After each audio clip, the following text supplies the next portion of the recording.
Media के आप सभी साथियों का हम खैरमकदम करते हैं कांग्रेस की इस जिला की प्रेस कॉन्फ्रेंस में। मेरे राइट साइड में spokesperson district Congress committee के जनाब डॉक्टर जुनैद हसन साहब हैं। On my left, on my right Tariq Masood साहब, जिनको हम प्यार से राजू मलिक साहब भी कहते हैं, और हमारे पीछे जो बैठे हैं मंजूर अहमद बागवान साहब। तमाम अपने लीडर्स के साथ हम यहाँ पे मीडिया को थोड़ा आज हमने दावत दी। जो हमारा 40 दिन का लंबा प्रोग्राम नरेगा को खत्म करके एक नई स्कीम जो गवर्नमेंट ऑफ इंडिया ने, नरेंद्र मोदी जी की गवर्नमेंट ने लाई है, उसके ऊपर आज हम आपके साथ मिलना चाहते थे। आपको मालूम होगा अभी 40 दिन का शेड्यूल हमारा चल रहा है। डिस्ट्रिक्ट प्रेसिडेंट साहब ने भी आज सुबह कोऑर्डिनेटर्स की मीटिंग बुला के और इमीडिएट विद इन 1 या 2 दिन के अंदर अब हम गांव की तरफ रुख करने जा रहे हैं, ब्लॉक्स की तरफ रुख करने जा रहे हैं, सो दैट कि जो नरेगा को खत्म करके विकसित भारत जी राम जी स्कीम जो नई लाई गई है, इसके अंदर क्या गलत चीजें हैं और नरेगा क्यों जरूरी था रूरल इकोनॉमी के लिए, गांव में बसने वाले लोगों के लिए। इसके अंदर जो भारतीय जनता पार्टी जो कंफ्यूजन क्रिएट करने की कोशिश कर रही है, आज इस प्रेस वार्ता के तहत हम उस कंफ्यूजन और उस कियास को खत्म करने की यहां पे कोशिश करेंगे। आपको मालूम होगा 2005 में पूर्व प्रधानमंत्री डॉक्टर मनमोहन सिंह जी के द्वारा यूपीए की सरकार में, जिस यूपीए की सरकार में श्रीमती सोनिया गांधी चेयरपर्सन थी, उसके द्वारा एक स्कीम लाई गई थी एमजी नरेगा करके, जिसका बुनियादी मकसद था एक तो रूरल इकोनॉमी को मजबूत करना। जो मास लेवल पे माइग्रेशन होती थी, जो गांवों से उठ के लोग शहरों की तरफ आते थे, जिसमें एक अनड्यू बर्डन शहरों पे बनता था, पानी की शक्ल में, बिजली की शक्ल में, एकोमोडेशन की शक्ल में। उस तमाम समस्या को देखकर रूरल आदमी को, गांव वाले आदमी को गांव वाली जगह पे रोजगार देना और उसको लीगल गारंटी करना, ये कहीं ना कहीं एमजी नरेगा को इंट्रोड्यूस करके उस वक्त की सरकार ने लाया था। ये दुनिया का सबसे बड़ा रोजगार था और इसमें रोजगार की 100 दिन की गारंटी थी। इसमें 73rd अमेंडमेंट 1992 के तहत ग्राम पंचायत को मजबूत किया गया था। यानी ग्राम पंचायत ये डिसाइड करती थी, ये फैसला ले लेती थी कि किस गांव में कौन सी सड़क, कौन सी गली, कौन सा पाथ बनाना था। ये पूरा का पूरा इख्तियार ग्राम पंचायत को होता था। और आपको मालूम होगा रूरल इकोनॉमी, जब कहीं ना कहीं कोरोना वायरस जब फैला और उसकी देश की अर्थव्यवस्था कहीं ना कहीं चरमगा गई, डिप उसमें आया, नरेगा जैसी क्रांतिकारी स्कीम ने एक संजीवनी बूटी का काम किया और रूरल के गांव वाले एक आदमी को, वो स्किल्ड था, अनस्किल्ड था, सेमी स्किल्ड था, मजदूर था, उसके चूल्हे को बुझने नहीं दिया।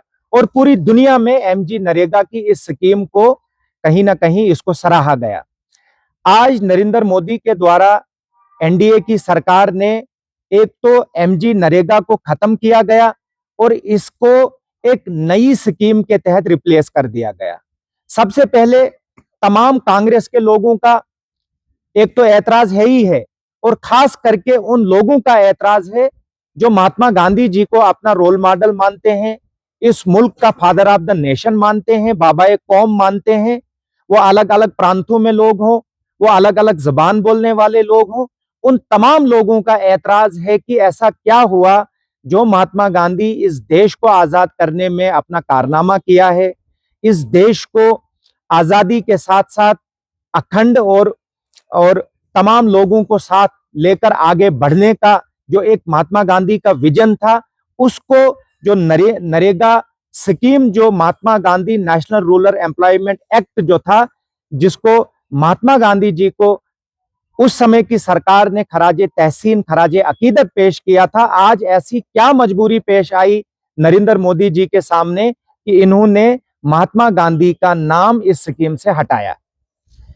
एक तो हमारा ये ऑब्जेक्शन है। और नरेगा की अगर मैं बात करूं, ये अपने आप में एक ऐसी स्कीम थी जो सेकुलर इंडिया को दर्शाती थी। एक इसका कैरेक्टर जो था, ये डिस्क्रिमिनेट एक गांव को दूसरे गांवों के साथ नहीं करता था। ये डिस्क्रिमिनेशन फैलाने वाली स्कीम नहीं थी। जहां की अब ये विकसित भारत जी राम जी स्कीम जो लाई गई अब नरेंद्र मोदी की तरफ से, इसमें एक तो ये जो गारंटी की एक्ट, ये गारंटी एक्ट जो था, इसके अंदर जो रोजगार की गारंटी थी, ये गारंटी तो पूरी तरह से खत्म हो गई। और इसका जो विजन रहा है, ये डेवलपमेंटल ओरिएंटेड स्कीम है। ये गारंटी एम्प्लॉयमेंट ओरिएंटेड स्कीम नहीं है। ये डेवलपमेंट को, गांव के डेवलपमेंट मॉडल को एंडोर्स करेगा। ये गांव में रहने वाले गरीब मजदूर किसान की मजदूरी को, उसके एम्प्लॉयमेंट को एंडोर्स नहीं करेगा। दूसरा, इस स्कीम के तहत जो गरीब रियासतों के ऊपर बोझ डाला गया है, जो 40% स्टेट की सरकारें इस स्कीम को फंड्स अलॉट करेगी और 40% फंड्स देने के बाद मरकज की, सेंटर की सरकार 60% इसको फंड्स देगी और उसके बाद इस स्कीम को 100% लोगों के सामने लाया जाएगा। विकसित भारत यूं तो इसका नाम है, लेकिन लोगों का रोजगार छीनने का यह स्कीम काम कर रही है। लोगों के पेट में जो रोटी है उसको छीनने का काम कर रही है। हमारा साधारण सा सवाल मरकजी सरकार से है, क्या हम विकसित भारत बना सकते हैं लोगों का रोजगार छीन के? लोगों के, गरीब के चूल्हे को बुझा के क्या विकसित भारत का कयाम अमल में लाया जा सकता है? इस स्कीम में रोजगार की कोई गारंटी नहीं है। और विकसित भारत ये एक ऐसी स्कीम है जो 73rd अमेंडमेंट एक्ट को कहीं ना कहीं, इसके कैरेक्टर को क्वेश्चन करती है, इसके कैरेक्टर को वीकेंड करने का काम करती है। जो 73rd अमेंडमेंट एक्ट ग्राम पंचायत को मजबूत करने का आईनी और कानूनी हक देती है, यह स्कीम कहीं ना कहीं ग्राम पंचायत को या पंचायत को कमजोर करने का हक देती थी। जब आपके यहाँ एमजी नरेगा के तहत गांवों में कोई भी प्लान बनता था, ग्राम सभा को बुलाया जाता था, पंचायत को बुलाया जाता था और पंचायत यह फैसला करती थी कौन सी गली बनेगी, कौन सा सड़क बनेगा। अब पंचायतों के पास ये इख्तियार नहीं है। अब एडमिनिस्ट्रेशन का कोई भी अधिकारी गांव में चला जाएगा, गांव के लोगों को बुलाएगा, फिर वो अधिकारी फैसला करेगा कौन सी सड़क बनानी है, कहां पे बाउंड्री वॉल करना है, कहां पे प्रोटेक्शन वर्क करना है, कहां पे लैंड लेवलिंग करना है। फिर जब अधिकारी बिजी होगा, फिर वो गांव में भी नहीं जाएगा। एक वक्त आएगा वो दफ्तर में बैठे बैठे गांव का प्लान बनाएगा। वो अधिकारी यूपी का हो सकता है, दिल्ली का हो सकता है, पंजाब का हो सकता है।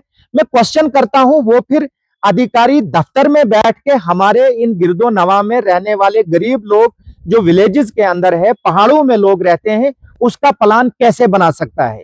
एक तो ये 73rd अमेंडमेंट एक्ट को चैलेंज करता है, ग्राम सभा की पावर को रिस्ट्रिक्ट करता है। और ग्राम सभा की जो पावर है, अब मैं साधारण भाषा में ये कहूंगा, नरेंद्र मोदी जी उसको खुद अपने इख्तियार में ले रहे हैं। अब दिल्ली में बैठ के ये फैसला लिया जाएगा किश्तवाड़ के किस गांव में कौन सी सड़क बनेगी, कौन सी गली बनेगी। और खास करके ये जो वीबी जी राम जी की जो स्कीम लाया गया है, इसके डिजिटलाइजेशन को मेन कैरेक्टर इसका तस्वीर किया जा रहा है। हमारे गांवों में अभी भी ऐसे बहुत सारे विलेजेस हैं, रिमोट एरिया में लोग रहते हैं, आज तक जहां तक इंटरनेट की सुविधाएं 100% लागू नहीं है।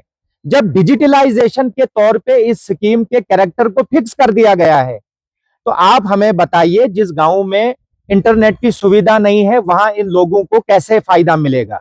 और एक आदादोशुमार के मुताबिक इनिशियली जम्मू कश्मीर में 70 से 80 से 1 लाख तक का भी आंकड़ा हो सकता है। 1 लाख जॉब कार्ड या आप इस स्कीम के तहत जो लोगों को फायदा मिल सकता है, वो लोग मुतासिर हो सकते हैं। उन लोगों को इस स्कीम के तहत फायदा नहीं मिलेगा। अभी जो मैंने आपको बोला, एमजी नरेगा एक डिस्क्रिमिनेशन ये स्कीम नहीं करती थी, इसका कैरेक्टर काफी सेकुलर था। वीबी जी राम जी के तहत जब एक अधिकारी गांव का प्लान बनाएगा, आपके, मेरे, उसके, इसके गांव में फिर डिस्क्रिमिनेशन होगा। पर्सन नंबर 1 उठेगा, वो कहेगा पर्सन नंबर 2 के गांव में आपने ये फंड ज्यादा किए, मेरे गांव में कम किए। इसीलिए नरेगा की जो स्कीम थी, ये सेकुलर इंडिया को दर्शाती थी, इसका कैरेक्टर सेकुलर था। नरेगा में आप मीडिया के जो हमारे साथी हैं, आपके अलग अलग रिजर्वेशन हो सकते हैं, लेकिन जब आप अपनी स्टोरी करने के लिए गांव में जाते हो, कभी किसी गांव में आपने ये नहीं सुना होगा नरेगा के तहत फला गांवों को ये चीज मिली और मेरे गांव को ये चीज नहीं मिली। ये एक बहुत खूबसूरत स्कीम थी जो पिछले 20 साल से एक सेकुलर इंडिया के कैरेक्टर को मेंटेन करती आ रही थी। लेकिन विकसित भारत जी राम जी स्कीम जो तहत है, ये कैरेक्टर इसका वायलेट हो सकता है। और जब अधिकारी इसका प्लान बनाएगा, ग्राम सभा के पास प्लान देने का इख्तियार नहीं है, तो एक गांव का दूसरे गांव का तीसरे गांव का मल्टीपल गांव का एक दूसरे के साथ जो एक इक्वेलिटी होता था काम काज के एतबार से, वो इक्वेलिटी जो है इसको कहीं ना कहीं खत्म कर दिया जाएगा। और खास करके हमारा एक ऐसा इलाका है किश्तवाड़ या जम्मू कश्मीर का जो हिली टेरेन है, इसमें बर्फबारी रहती है, इसमें गांवों के लोग घास कटाई के सीजन में बहुत बिजी हो जाते हैं। जो विकसित भारत जी राम जी स्कीम है, खास करके वो स्नो बाउंड एरियाज जहां पे बर्फबारी होती है, वहां उन महीनों में, उन दिनों में कोई डिमांड, कोई भी बेनिफिशियरी इसके तहत डिमांड नहीं लगा सकता है। सेम जब घास कटाई का मौसम हो तब भी कोई डिमांड यहां पे नहीं लगाया जा सकता है। नरेगा जो था ये सिंपल लोगों को रोजगार देता था, गांवों की इकोनॉमी को बूस्ट अप करता था, माइग्रेशन को रोकता था, सिंपल, कोई लंबा चौड़ा इसमें कुछ नहीं था। लेकिन विकसित भारत जी राम जी जो है वो कम से कम 2 दर्जन से ज्यादा गवर्नमेंट की स्कीमों को कवर करता है।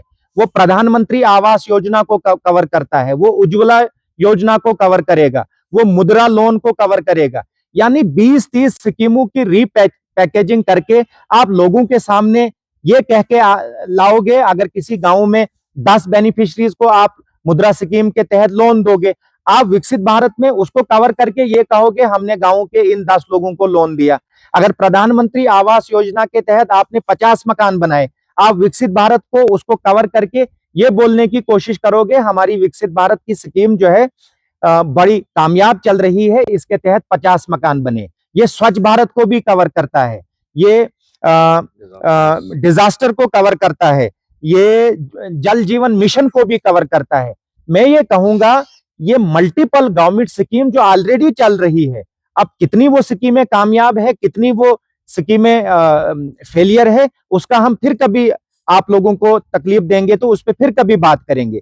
लेकिन मैं कहूंगा एक रीपैकेजिंग कम से कम 2 दर्जन से ज्यादा गवर्नमेंट ऑफ इंडिया की स्कीमों के तहत इसको किया जा रहा है। यानी इन स्कीमों को भी नाम लेके और उसको आगे करके विकसित भारत जी राम जी को एक कामयाब स्कीम बनाने के लिए लोगों को बताने की कोशिश की जा रही है। फिर से मैं आपसे ये कहूंगा, नरेगा को हटाना या नरेगा को कमजोर करना गांवों को कमजोर करने के बराबर है। नरेगा को हटाना मजदूर को हटाने के बराबर है। नरेगा को हटाना यानी ये खास करके 60-40 के रेशो को मेंटेन करना, यानी नरेंद्र मोदी जी की गवर्नमेंट इस गांव के समस्याओं से अपना छुटकारा चाहती है।